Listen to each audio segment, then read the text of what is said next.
Kushtia day 2। So hi everyone, আসসালামু আলাইকুম। সকালটা শুরু করলাম আমার আম্মুর হাতের বানানো এক কাপ চা দিয়ে। সো ঘুম থেকে উঠে আমি চা খেয়ে নিয়েছিলাম ফার্স্টে, দেন নাস্তাও করে নিই। তারপর একটা সুন্দর শাড়ি পরে নিলাম। এই শাড়িটা বেসিক্যালি আমি আমার দাদির থেকে নিয়েছি। এইবার খুব বেশি ইচ্ছা ছিল যে কুষ্টিয়াতে গেলেই আমার দাদি অথবা নানির যে কোনো একজনের একটা শাড়ি পরে ঘুরতে বের হব।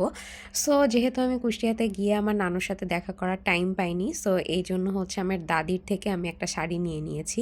আমার দাদি এই শাড়ি এখনও পর্যন্ত পরেনি, আমি উদ্বোধন করে দিলাম। শাড়িটা কিন্তু খুবই বেশি সুন্দর ছিল, এটা একটা সুতি জামদানি। সো ওইদিন আমি এটা পরে বের হয়ে গেছিলাম। বেসিক্যালি ওইদিন আমার বড় ফুপ্পির বাসায় আমাদের দাওয়াত ছিল, তো আমি, আমার হাজব্যান্ড আর আমার ছোটো বোন যাচ্ছিলাম।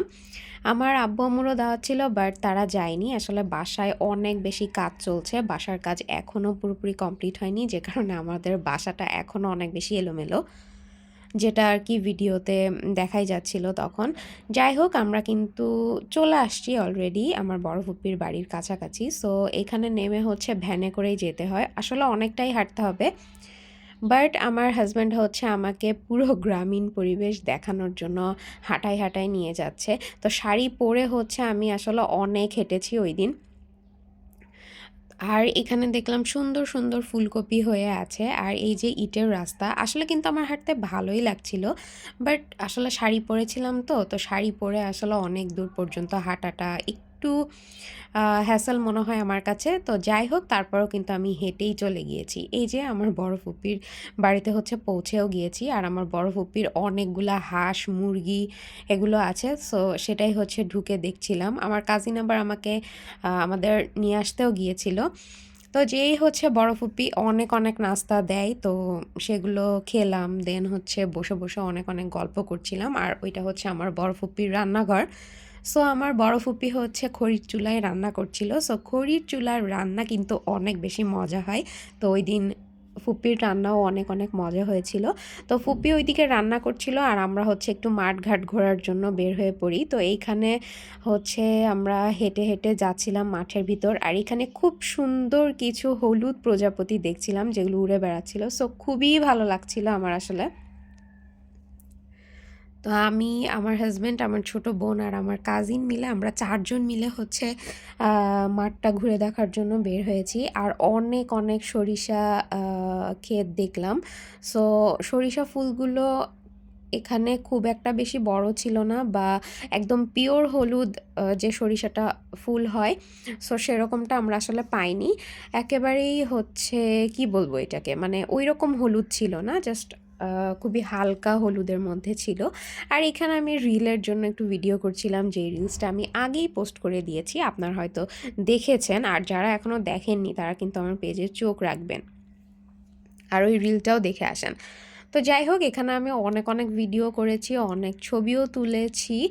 আর সেই রিলগুলো আমি আসলে একটা একটা করে খুব সুন পোস্ট করে দিব, কারণ আমি অনেক ছবি আসলে এখানে তুলে ফেলেছি, আর ছবিগুলো এত বেশি সুন্দর হয়েছে। আমরা মাঠে ঘুরতে গিয়েছিলাম প্রায় 1:30-2টার দিকে এরকমটা হবে। সো ওই টাইমে অনেক বেশি রোদ ছিল, আর ছবিগুলো এই রোদের জন্য অনেক বেশি সুন্দর আসছিল। আর এই শাড়িতে কিন্তু আমাকে, আমার কাছে অনেক বেশি সুন্দর লেগেছে। তা আপনাদের কাছে কেমন লাগছে আমাকে এই শাড়িটা পরাতে, সেটা কিন্তু আমাকে কমেন্ট করবেন। আর এইখানে ছবি তুলতে তুলতে হঠাৎ খেয়াল করি যে বাতাসে এই গাছের পাতাগুলো পড়ছে। সো এটা দেখতে খুবই ভালো লাগছিল। তো এই টাইমটাতে আমার হাজব্যান্ড ভিডিও করছিল, আর আমার ছোট বোন আবার দৌড়ে দৌড়ে যাচ্ছিল, ওই পাতা পড়ছে আর ওর নিচেও একটু ছবি তুলবে এই জন্য। বাট ও আর আমি যেতে যেতেই আসলে পাতা পড়াটা বন্ধ হয়ে যায়, মানে বাতাসই বন্ধ হয়ে গিয়েছিল। সো আমাদের আর ওইখানে ওই মোমেন্টে আসলে ছবি তোলা হয় নাই। যাই হোক, তারপর আমরা অনেক অনেক ছবি তুলেছি, অনেক এনজয় করেছি আমরা 4 জন মিলে। আর আমার কাজিনের সাথে তো অনেক দিন পর দেখা, সো ওর সাথে অনেক গল্পও করেছি। তো আবারও বাড়ি এসে খাওয়া দাওয়া করে নিলাম, দুপুরে লাঞ্চ।